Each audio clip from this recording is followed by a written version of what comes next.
I don't know. Try not to think about it too much. Just trying to go out and play and prepare week by week. Just try to get better each and every day. How do you think you did and the offense did in game one?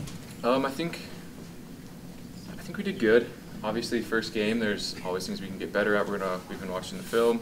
We know that there's things that we kind of killed ourselves on the drive, shot ourselves in the foot a couple times. Penalties messed us up, but overall, we won the game. We put some points on the board, and we just, week by week, just keep trying to put more and more points on the board.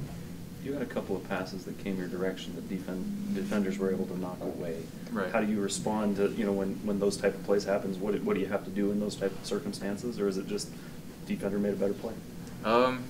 Sometimes the defender makes a good play on it. Sometimes you just don't get the right positioning on on that fade. I probably could have tried to box out the corner a little bit better, but you just try not to think about it. You try to forget it and just look on to the next play, hoping that you'll get the ball and look into the catch, look into the tuck, and try to run and do your best. I know you grew up in New Orleans, at least part of your childhood. You left because of Katrina. What's it like looking at what's happening in Houston for you? Right, it's definitely, whenever these natural disasters happen, it's definitely, they have the people that are affected, it's a soft spot in my heart. I was younger when Hurricane Katrina happened. I was about 9 years old, but it was tough. Our family our house didn't get completely destroyed, but it got messed up, and school didn't start up for 6 months, so our family made the decision to just drop everything and go to Arizona, live with my grandparents for a while. So it's tough, and I feel for the families in Houston. It's hard, but I know they're strong people. They'll bounce back, and hopefully I just wish the best. Our thoughts, prayers, and concerns go out to them. No decision has been made on where the game is going to be played, but New Orleans has been bandied about as a possibility. If that does end up happening, that'd be special for you just in that sense. Yeah, that'd be awesome.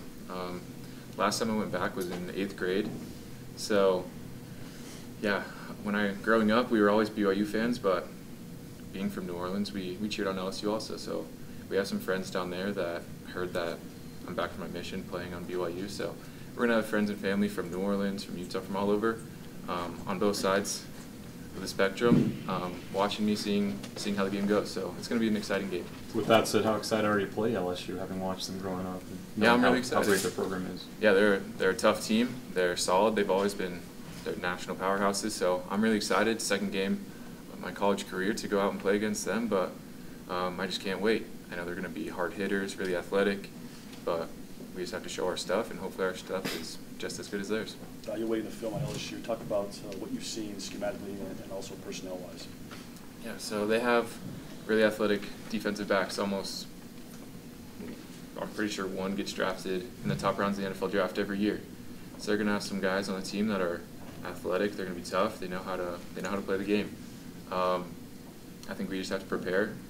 In the pass game, as receivers and tight ends, we're going to have to be able to get off the press and use our hands to get them off of us, get some separation during the game. They also have great defensive ends and linebackers.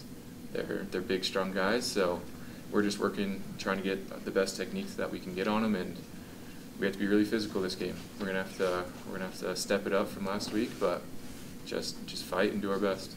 The fact that we found out that Arden Key is not going to play, that was official today, does that change anything one way or the other? I'm guessing they're going to have a second string guy that's probably just as close to as good as him. We can't be like, oh, okay, great, this guy's out. It stinks that he's out, but they're going to have guys that are ready to play, that are going to want to show their stuff just as bad as he wanted to. So we're going to have to block hard and get a push so we can run the ball on them also. You played a significant role in this first career game of yours. What was the best feedback that you received after? The best feedback? I don't know. Obviously, the parents are proud. The parents are happy for me, so that's always good. I think the coaches were pleased with how I did, and it's just good to know that our quarterback has confidence in young players, in a young tight end and young receivers. So it's just good to know that we're going to be getting the looks and we're going to be getting the ball thrown to us. So we just have to keep going out and trying to make plays. Anything else for Matt? How will Moroni's being out affect your workload moving forward, if at all? You know, it was sad when we found out that Moroni got hurt. He's helped me out a lot. It's gonna be fun working with him in double tight end packages and formations. We're gonna be able to split the field differently and cause mismatches. Hopefully, has a speedy recovery, but